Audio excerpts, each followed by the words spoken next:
Dr. Anthony Fauci on Thursday praised the administration of former President Donald Trump for its role in the accelerated development of COVID-19 vaccines. Fauci, who has served as an advisor to every U.S. president since former President Ronald Reagan, made the remarks during a White House press briefing with President Joe Biden's COVID-19 response team.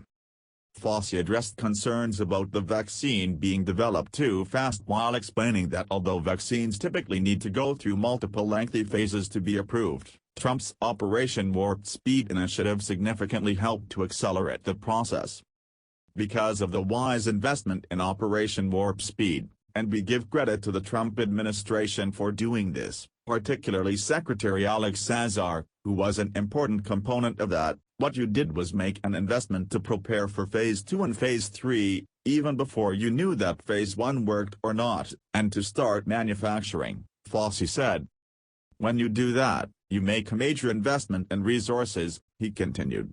If the vaccine doesn't work, you've lost a lot of money. If the vaccine does work, you save a lot of time. And that's exactly what happened. Fauci noted that some key groundwork had already in place for the quick development of the vaccines. The viral vector vaccine produced by Johnson & Johnson used technology that had been in development for decades, while the mRNA technology used in the Pfizer and Moderna vaccines was reaching maturity just as the pandemic arrived. Clinical trial sites previously used to study HIV and the flu were repurposed to test the new vaccines. Although there appeared to be little public friction between Trump and Fauci in the early days of the pandemic, while Fauci was a key member of the White House coronavirus task force, that quickly changed in April 2020, when Fauci suggested that the Trump administration could have done more to mitigate the initial spread of the virus. During a May 2021 interview with Newsmax, the former president said he always got along pretty well with Fauci but usually did the opposite of what he wanted. Trump also boasted about the quick development of COVID-19 vaccines during the interview, claiming that it probably wouldn't even happen without his input.